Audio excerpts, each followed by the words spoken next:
मैं हूं आपके साथ पूजा। आइए नजर डालते हैं आज की खास खबरों पर। बीजेपी के महियर विधायक नारायण त्रिपाठी के बगावती तेवर, बोले सरकार नहीं कर सकती है विंध्य बुंदेलखंड क्षेत्र का विकास। विधायक ने कहा कि विंध्य में ना सड़कें हैं और ना कॉलेज है, टूरिज्म के मामले में भी फेल है। कहा बुंदेलखंड और विंध्य में अकूत धन संपदा है, जिसके बावजूद भी विकास में पिछड़ा हुआ है। विंध्य और बुंदेलखंड को अलग राज्य निर्माण करने की बात भी कही है। धारित विंध्य बुंदेलखंड का मैं फिर आपके चैनल के माध्यम से कहूंगा कि कहीं न कहीं उपेक्षित जैसे है विंध्य बुंदेलखंड। वहाँ का एक एक आदमी विकास की राह देखता आ रहा है, पर किसी भी तरह इन दोनों क्षेत्रों में विकास नहीं हुआ। हम बच्चों को यदि पढ़ाई के लिए भेजेंगे तो इंदौर भेजेंगे, हमारे यहाँ पढ़ाई की व्यवस्था नहीं है। हम दवाई के लिए भेजेंगे तो नागपुर भेजेंगे, दवाई की व्यवस्था नहीं। युवाओं को, छात्रों को, खेल कूद वाले जो बच्चे हैं, यदि हम उनके बारे में सोचें तो कहीं कोई ऐसा स्टेडियम ग्राउंड नहीं है कि हमारे विंध्य बुंदेलखंड के लोग एक साथ कहीं ऐसा स्टेडियम मिल जाए कि खेल सकें। इसके बाद रोड की दृष्टि में देखें तो खजुराहो से सतना, सतना से रीवा, रीवा से सीधी, सीधी से सिंगरौली, चारों तरफ देख लें कहीं सड़कों की व्यवस्थाएं नहीं है। हाई कोर्ट जबलपुर, खंडपीठ इंदौर, खंडपीठ ग्वालियर, पर विंध्य बुंदेलखंड में खंडपीठ की कोई व्यवस्थाएं नहीं है।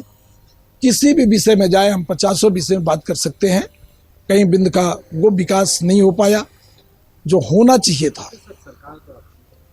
सरकार है इसीलिए मैं बात कर रहा हूं। फिर मैं कहना चाहूंगा कि कहते हैं कि यदि बच्चा न रोए तो माँ दूध न पिलाएगी, तो हमें रोना पड़ेगा, बोलना पड़ेगा, कहना पड़ेगा, बताना पड़ेगा, अपनी पीड़ा समझाना पड़ेगा। जब हम बताएंगे तब लोगों की समझ में आएगी। कोई कहता है कि बहुत विकास हो चुका है, इसीलिए तो हम बोल रहे हैं कि ये सब विकास नहीं हुआ।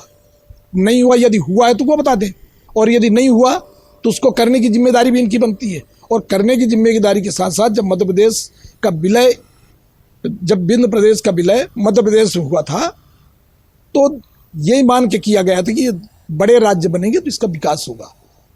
अब बड़े राज्यों की कंसेप्ट खत्म हो चुकी है। अटल जी बिहारी वाजपेयी जी आए तो बोले कि छोटे राज्य बनेंगे तब विकास होगा।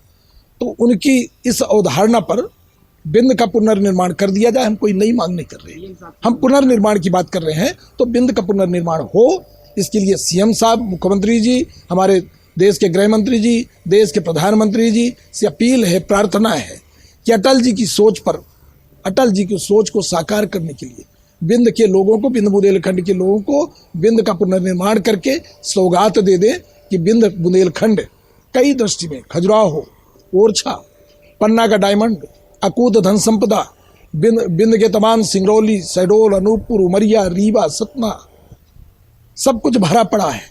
तो विंध्य बुंदेलखंड को एक साथ इसका फिर से पुनर्निर्माण करें, इसका पूरा संपूर्ण विकास हो सके।